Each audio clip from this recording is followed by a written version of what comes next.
ஒருமுறை காட்டில் ஒரு கொடிய சிங்கம் வாழ்ந்து வந்தது. பசி இல்லாத நாளிலும் சும்மா வேடிக்கைக்காக விலங்குகளை வேட்டையாடியது. அனைத்து விலங்குகளும் பயத்தில் நடுங்கின. ஒரு நாள் எல்லா விலங்குகளும் சேர்ந்து இந்த சிங்கத்தை ஏதாவது செய்து நிறுத்த வேண்டும் என முடிவு செய்தன. தினமும் ஒரு விலங்கை தாமாகவே அனுப்ப தீர்மானித்தன. சிங்கம் சம்மதித்தது.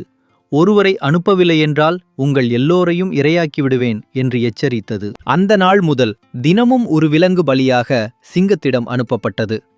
சில நாட்கள் கழிந்து முயலின் நாள் வந்தது. அது புத்திசாலித்தனமாக ஒரு திட்டம் போட்டது. சிங்கம் கோபமாக ஏன் தாமதம் எனக் கேட்டது. முயல், மற்றொரு சிங்கம் என்னை நிறுத்தியது, அவர்தான் உண்மையான ராஜா எனச் சொன்னார் என்றது. எங்கே என்று சிங்கம் கர்ஜித்தது. அதன் சத்தத்தில் காடு நடுங்கியது.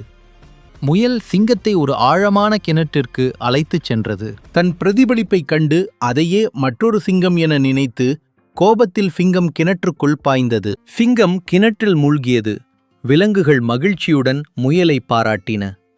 நீதி: அறிவு இருந்தால் சிறியவன் கூட வலிமையானவனை வெல்ல முடியும்.